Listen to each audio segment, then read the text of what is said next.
Memahami masalah pasangan ibu bapa yang perlu kembali bekerja, kerajaan memutuskan untuk membenarkan Taman Asuhan Kanak-Kanak Taska untuk kembali beroperasi pada 1 Jun yang lalu. Kerajaan juga membenarkan prasekolah dan taman didikan kanak-kanak tadika dibuka sepenuhnya mulai 1 Julai ini. Namun di sebalik itu, tahap keselamatan dan kebersihan di sesebuah premis taska menjadi antara aspek kebimbangan dalam kalangan ibu bapa. Bagi meningkatkan keyakinan ibu bapa untuk menghantar semula kanak-kanak ke taska, kerajaan memberikan inisiatif geran one-off sebanyak RM5,000 bagi setiap kanak-kanak asuhan kepada pengendali taska untuk mematuhi SOP yang ditetapkan. Pihak taska dan tadika melakukan banyak persediaan untuk beroperasi semula. Antaranya seperti menjalankan kerja pembersihan, menyediakan secukupnya keperluan hand sanitizer, topeng muka dan alat pengimbas suhu. Ibu bapa tidak perlu gusar untuk menghantar anak-anak ke tadika kerana amalan norma baharu ini diterapkan dalam menjaga kesejahteraan bersama. Pembukaan semula taska dan tadika bersediakah adalah topik yang akan kita bincangkan pada hari ini, dan pastinya ia memerlukan peranan oleh semua pihak, bukan sahaja ibu bapa, majikan kepada ibu bapa ini tadi, anak-anak dan juga pengelola taska dan tadika ini tadi. Untuk itu, elok kalau kami perkenalkan tetamu istimewa kami di studio wanita hari ini. Baiklah, di sebelah saya kita bersama dengan Dr. Puteri Afzal Maria selaku pakar perkembangan awal kanak-kanak. Apa khabar, Doktor? Alhamdulillah baik. Baik. Kita juga bersama dengan Dr. Tan Eng Kian yang merupakan pakar perunding kanak-kanak Hospital Pakar Wanita dan Kanak-kanak Avicenna. Apa khabar, Doktor? Khabar baik. Selamat datang ke Wanita hari ini. Terima kasih. Okey, dan kita juga bersama dengan Encik Zahid Muhammad selaku perunding motivasi kita hari ini. Sekali lagi selamat datang ke tiga-tiganya. Okey, kalau kita cakap tentang pembukaan sekolah ini, kalau hari ini kita lihat anak-anak kita yang berusia 17 tahun, 18 tahun yang bakal menduduki peperiksaan SPM, STAM, SVM dan juga STPM telah pun mula hadir ke sekolah, dan ini juga mungkin memberikan satu dimensi baharu yang bahawanya kita semua bertatih bersama-sama memulakan kehidupan norma baharu untuk mengadaptasi segala perkara yang baharu. Tapi bagi pelajar yang dah besar kan, okey, 1 Julai nanti berita gembira juga kepada anak-anak kecil kita ini, di mana mereka diberi peluang untuk bertemu dengan rakan-rakan dan belajar secara fizikal. Okey, dari sudut motivasinya lah, Cik Zahid, kita nak cakap 3 bulan dah dekat rumah kan anak-anak kecil kita ni, bagaimana sebenarnya kita sebagai ibu bapa, penjaga ataupun orang-orang di sekeliling ni nak memberi satu dorongan agar anak-anak kita ni nak beritahu dia bahawa dah kena start sekolah semula 1 hari bulan ni. Ada yang dah tidur lambat, main game kan. Macam mana tu, Cik Zahid? Betul. Bismillahirrahmanirrahim. Assalamualaikum warahmatullahi wabarakatuh dan salam sejahtera.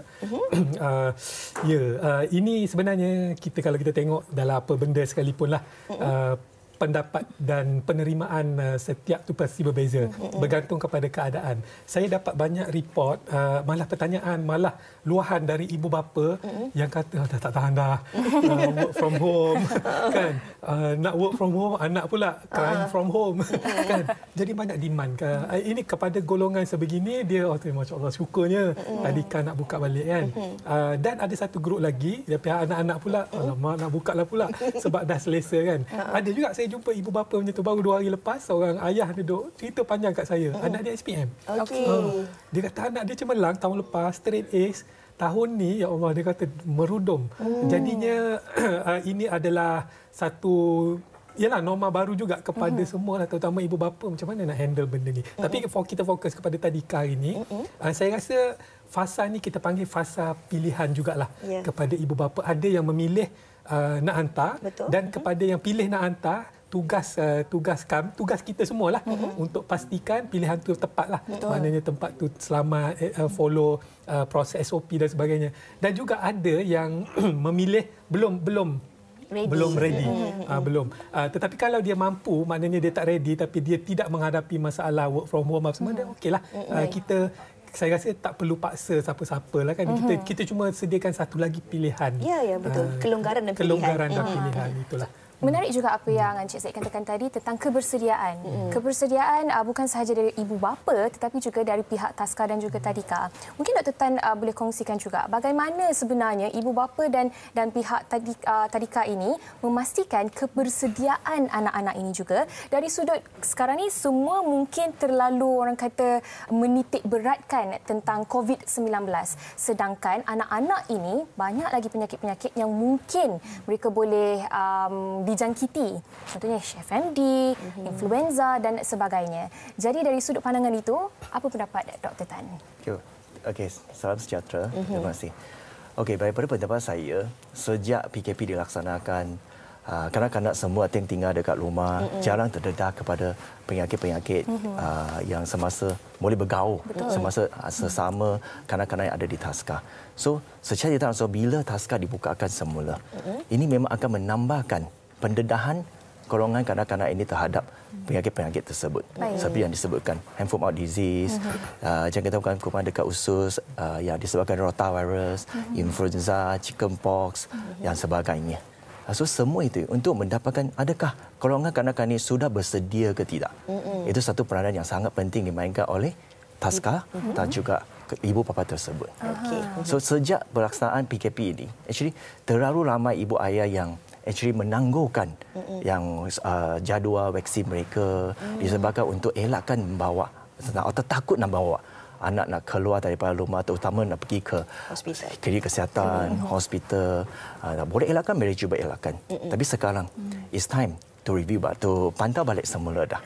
Keluarkan buku vaksin mereka, pantau balik. Adakah ada vaksin-vaksin yang tertinggal supaya kena kejar balik. Hubungi klinik kesihatan, doktor family mereka atau pakar kanak-kanak untuk update balik semula yang vaksin. Maknanya dalam tempoh 3 bulan itu dah duduk kat rumah, mungkin sistem imunitinya berbeza kan. Jadi sekarang ni masa untuk ibu bapa semak semula jadual vaksin anak-anak kita lah sesuai ataupun tak untuk kita terus dapatkan, bersedia juga untuk kita kembali ke sekolah. Okey Dr. Putri, dari segi perkembangan kanak-kanak ini kalau kita lihat dalam tempoh 3 bulan ni masih lagi kelas atas talian dijalankan secara online, tapi ramai juga lah rungutan ibu bapa kan. Dia orang ni kalau yang cikgu tadika, cikgu dia tunjuk 15 minit je. Selebihnya YouTube. Contohlah kan, ataupun tengok kartun. Jadi bagaimana agaknya persediaan anak-anak ini bila mereka masuk ke sekolah, dia biasa kat rumah main, waktunya anjal kan, fleksibel relax kan, kat sekolah nak kembali semula. Jadi apa persediaan yang perlu kita lakukan? Okey, persediaan tu saya rasa setiap kita, sama ada kita pengusaha ke, kita ibu bapa ke, kita perlu menjalankan secara berperingkat. Introduce baliklah step by step tu. Tapi introduce step by step tu, anggaplah kita macam Januari, baru nak masuk sekolah ni. Akan berlaku tantrum, akan berlaku. Sebab dah biasa duduk rumah ni, dah kata tadi ada apa, flexibility of time, tiba-tiba kena ikut jadual balik. Jadi adakah anak-anak ini bersedia? Saya menekankan lebih pada emosi tadilah. Emosi anak-anak, dia readiness ke tidak, well-being dia macam mana, dalaman dia, mental dia macam mana. Dari sudut ketinggalan tu, saya tak rasa mereka, bukan saya tak rasa, kajian menunjukkan tidak ada istilah ketinggalan belajar. Kita tahu sebagai pendidik, kita mesti tahu kat mana kita nak tackle tu untuk mereka kembali semula. Tetapi bercakap tentang readiness tadi tu, apa tadi, ketersediaan. Kebersediaan akan mengambil masa. Kalau saya di tempat saya yang saya praktikkan, untuk kebersediaan sahaja ambil masa 3 bulan. So bayangkan kalau kita ni nak masuk tadika 3 bulan ke atau macam mana, sebab COVID-19 duduk di rumah ni memberi trauma untuk sesetengah pihak. Anak-anak especially ya, sebab tentang kita cakap tentang insecurities, kita rasa uncertainty, terasa tak tahu apa yang berlaku ni. Anak-anak pula di peringkat 6 tahun pertama ni lebih kepada adakah saya selamat, am I safe? Siapa yang memberitahu mereka yang it's okay, kita okay duduk di rumah, yang kita nampak dia boleh bermain game dan sebagainya. Tapi dalaman tu kita tak tahu.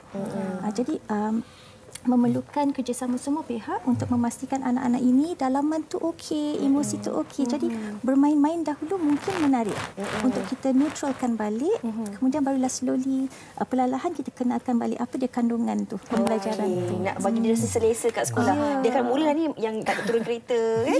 Betul. Tarik-tarik. Ya, betul. Dan Dr. Putri, bermakna sekarang ni kurang lebih 7 hari sebelum mereka akan masuk semula ke sekolah, ke taska dan tadika. Ni ibu bapa perlu cakap, adik nanti nak masuk sekolah dah, perlu diperingatkan berulang kali, betul? Dan sebenarnya ada banyak lagi yang kita nak tanya kepada panel kita di studio pada hari ini. Tetapi sebelum itu, kita nak menyaksikan apakah sebenarnya antara persediaan taska dan tadika ini dalam menanti kehadiran anak-anak kecil kita nanti. Silakan. Para pelajar pasti teruja apabila mereka boleh kembali ke tadika seperti dahulu. Namun kali ini ia akan memberikan kelainan di mana prosedur operasi standard yang telah dikeluarkan oleh kerajaan akan diterapkan dalam aktiviti seharian semasa di tadika. Bila PKP bermula, kita selalu keep in contact dengan parents. Kita selalu bagi tahu semua parents apa yang kita lakukan. For the first few days, kita tidak akan ajar banyak because dia semua sudah used to rumah ibu bapa, and let them be happy first before we start everything again. We have already discussed some games that we want to play with them. Our term 2 already. So term 2 kita mesti habiskan dulu, and then we also have term 3, then kita akan balik to term 1 again because we don't want to interrupt what we are doing now. Pihak pengurusan mengambil inisiatif untuk mempunyai beberapa langkah bagi memastikan penjagaan dan tumpuan sepenuhnya kepada para pelajar. This is a face shield, so all the children will be wearing one. Teachers also are going to wear this. Budak-budak akan ada tempat sendiri dengan nama dia, so dia tak akan mingle. Semua teachers semua looking forward to seeing them because we miss them so much. Meskipun tadika belum beroperasi, namun Taska Fantasia Alam sudah dibuka untuk anak-anak petugas barisan hadapan. Tidak dinafikan, kanak-kanak merupakan individu yang paling terkesan ketika PKP dilaksanakan, terutamanya dari sudut emosi dan juga mental. Bila kita buka JTFA, first saya buat ialah kita survey tentang mental health kanak-kanak. Dan ada antara kanak-kanak di sini, di TFA sendiri mengalami regression. Dalam psikologi kita panggil regression. Tukar mulut dengan bantal dan menjerit, tak nak makan, waktu tidur yang tak teratur dan juga tantrum secara tiba-tiba. Saya sangat concern tentang mental health. Kanak-kanak masa PKP, mereka tak boleh bermain, mereka tak ada bersosial, mereka terkurung dalam rumah. Parents boleh keluar beli barang, beli sayur, beli di pasar. Physical health tu insya-Allah kita boleh kekang melalui SOP ni, tapi mental health kita tak nampak. Menjaga kebersihan merupakan satu tanggungjawab besar yang perlu dilaksanakan oleh mereka.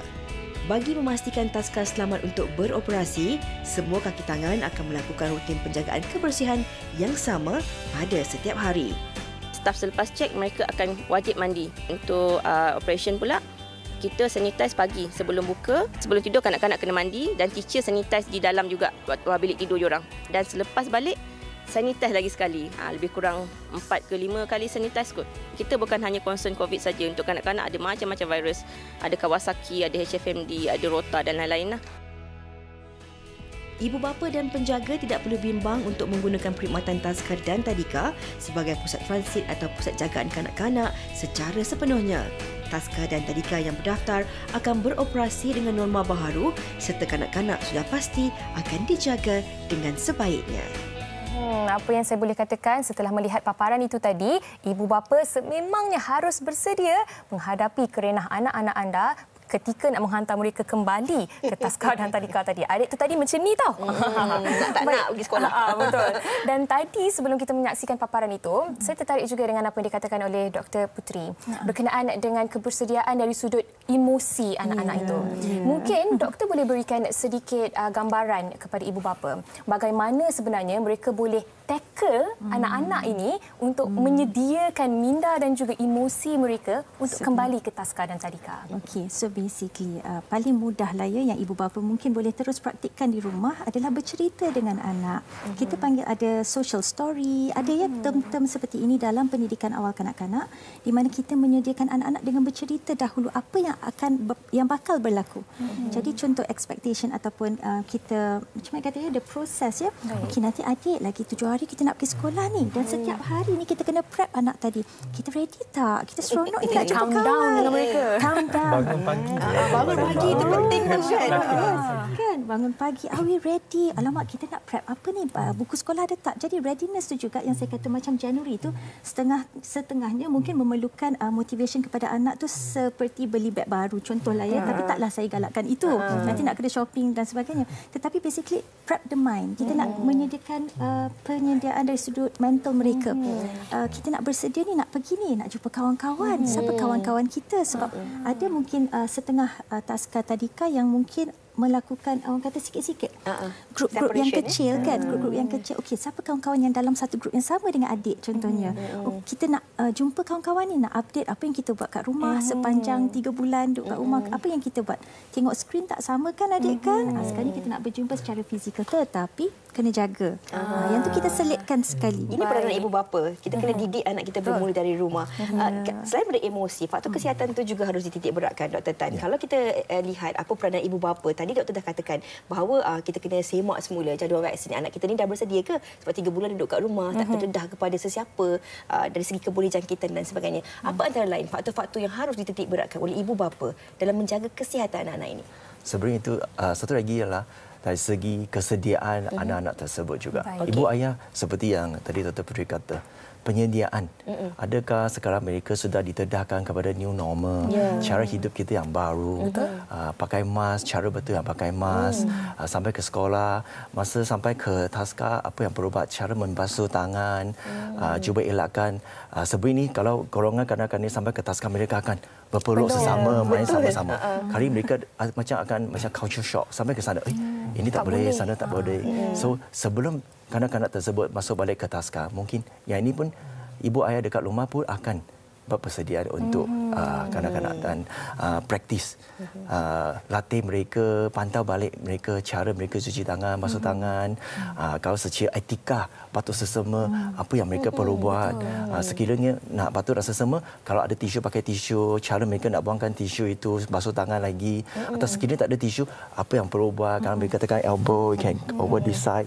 Also tips yang boleh diberikan kepada kanak-kanak tersebut semasa mereka balik semula kepada taska. Dari segi pemakanan pun sangat penting. So dari diet sana, sebab sejak 3 bulan pelaksanaan PKP ini, kita pun perasan kebanyakan kanak-kanak actually lebih sihat daripada sebelum. Satu, kurang pendedahan kepada penyakit-penyakit berjangkit. Kedua, ibu ayah pun lebih senang untuk pantau cara pemakanan mereka, makanan yang dihidangkan kepada mereka. So kadang-kadang dari segi pemakanan pun akan ada veggie yang lebih. Kalau dekat taska atau kadang-kadang pengasuh mereka tak nak makan, tak apa dah. Tapi ibu ayah akan cuba secara banyak jenis alternatif yang lain untuk pujuk anak-anak mereka untuk ambil sikit sayur, buah-buahan. Dari segi tidak langsung, ini pun akan tambahkan pertahanan badan kanak-kanak tersebut. Dan Taiti sebenarnya, kalau kita dah bincangkan tentang mental dan juga persediaan anak-anak di taska ini tadi, saya rasa penting juga untuk persediaan ibu bapa punya mental.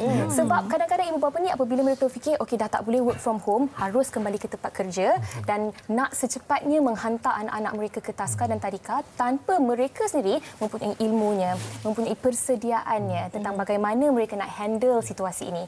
Menurut Encik Zaid, bagaimanakah yang seharusnya dilakukan oleh ibu bapa ini tadi? Okey, cantik soalan tu sebab kadang-kadang kita rasa bimbang. Human nature lah, kita rasa bimbang sebab kita tak ada kontrol.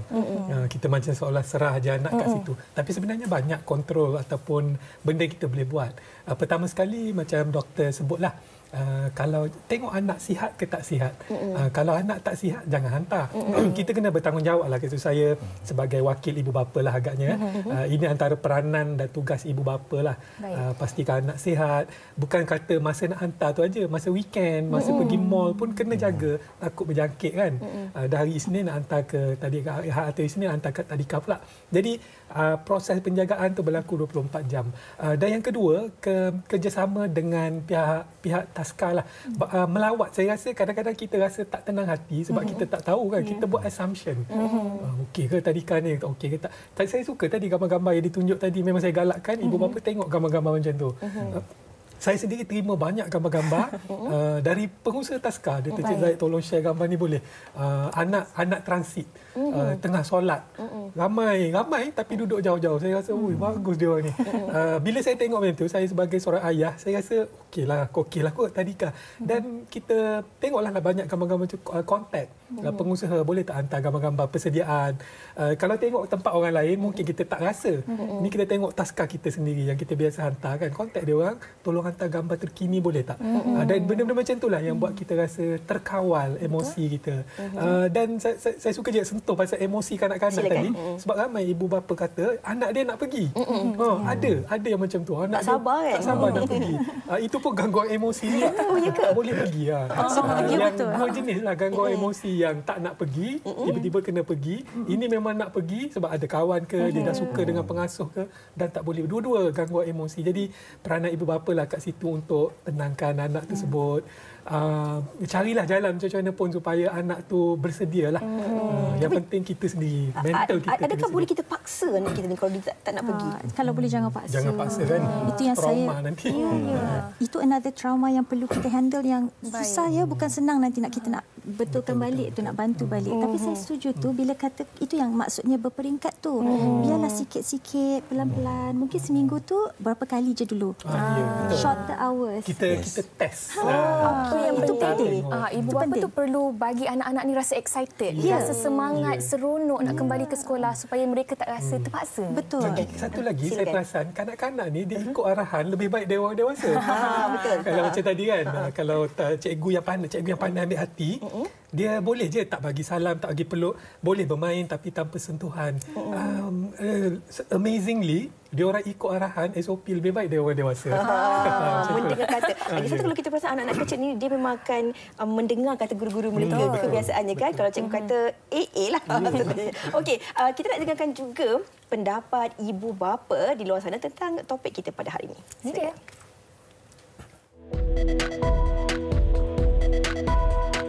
First of all, in terms of persediaan, nak kena make sure yang taska tu nombor satu, make sure SOP dia untuk maintain hygiene dengan make sure that infection prevention and control tu ada lah. Macam on my part juga, kita banyak bekerjasama dengan cikgu-cikgu lain to make sure that everything is ready before students boleh pergi ke sekolah. So dia tahu yang makanan tu tak boleh share.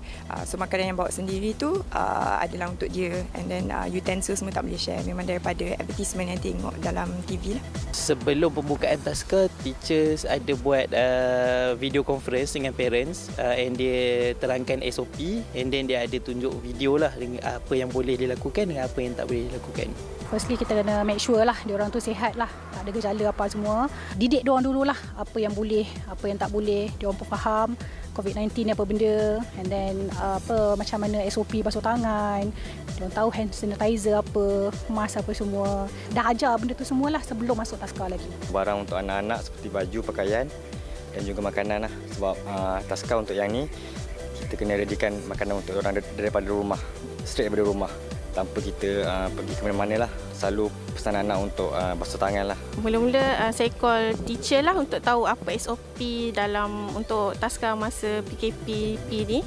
And then saya bagi tahu anak saya supaya selalu cuci tangan, hand sanitizer. Lepas tu sentiasa jaga jarak lah antara budak-budak lain kan.